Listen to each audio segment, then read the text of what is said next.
Wir sitzen jetzt hier zusammen, weil wir diesen Aufruf schreiben wollen, weil uns die Klimapolitik irgendwie auf die Barrikaden bringt. Wie wollen wir anfangen?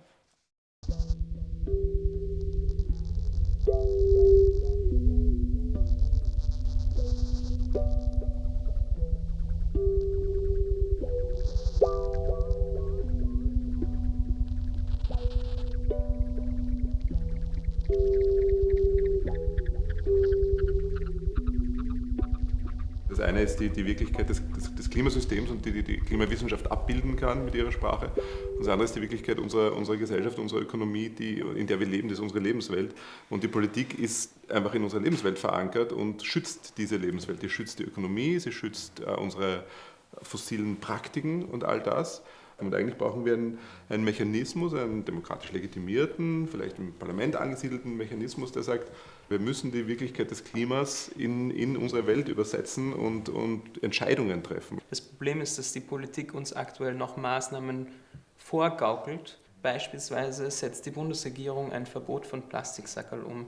Das ist natürlich ein netter Schritt, aber er ist bei weitem nicht so wichtig, wie viele Menschen in der Bevölkerung glauben, dass er ist. Und deswegen ist es wichtig, dass wir eine Instanz haben, die uns als Bevölkerung auch zeigt, was sind denn eigentlich die großen Hebel, die wir jetzt umsetzen müssen und nicht die Scheinmaßnahmen, die die Politik uns versucht, groß zu verkaufen. Die Öffentlichkeit braucht die Möglichkeit zu wissen, was bedeutet ein Plastiksackerlverbot und wie viel würde Tempo 100 auf der Autobahn tatsächlich für unsere Treibhausgasemissionen bedeuten.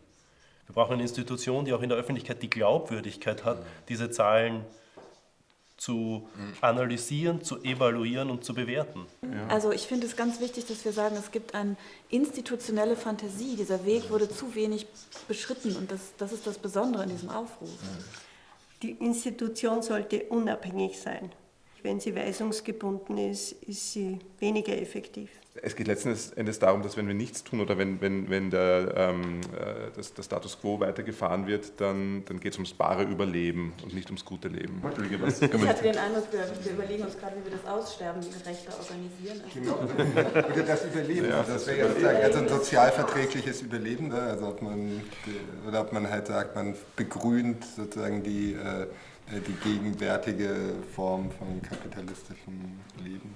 Das Positive ist, dass wir jetzt mal eine neue Sache versuchen, nämlich eine neue politische Institution diskutieren, in der viele Dimensionen vermessen werden, also in der die ungleich verteilten Lasten berücksichtigt werden der Klimakrise.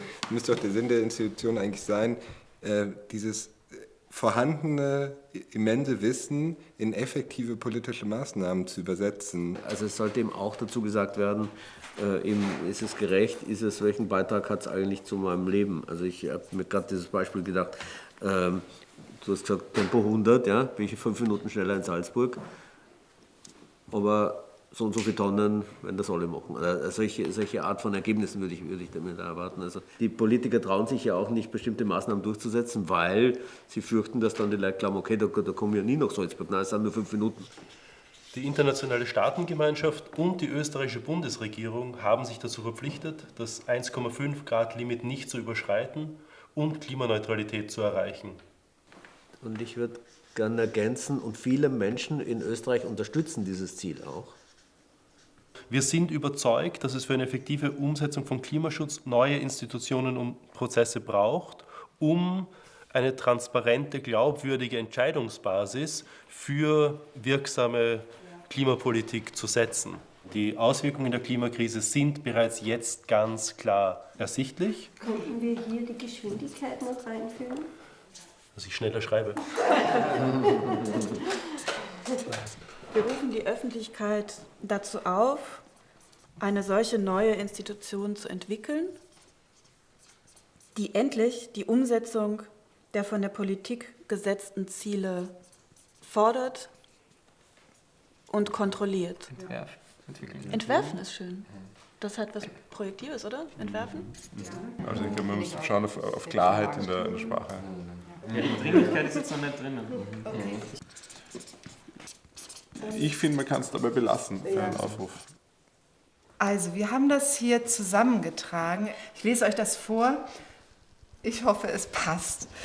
Die internationale Staatengemeinschaft und die österreichische Bundesregierung haben sich dazu verpflichtet, das 1,5 Grad Limit nicht zu überschreiten um Klimaneutralität zu erreichen. Viele Menschen in Österreich unterstützen dieses Ziel. Es geht ums Überleben. Wir wollen wissen, was sind wirklich wirksame und was sind nur Scheinmaßnahmen der Politik.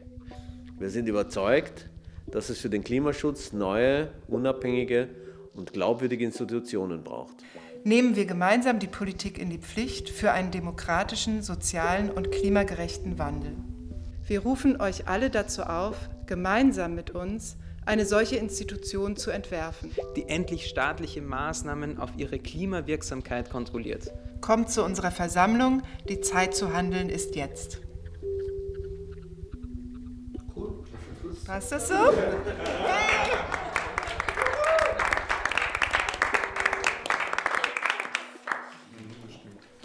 Was machen wir mit der Bewusstseinserweiterung? Streichen. Ja, Wir sind schon erweitert.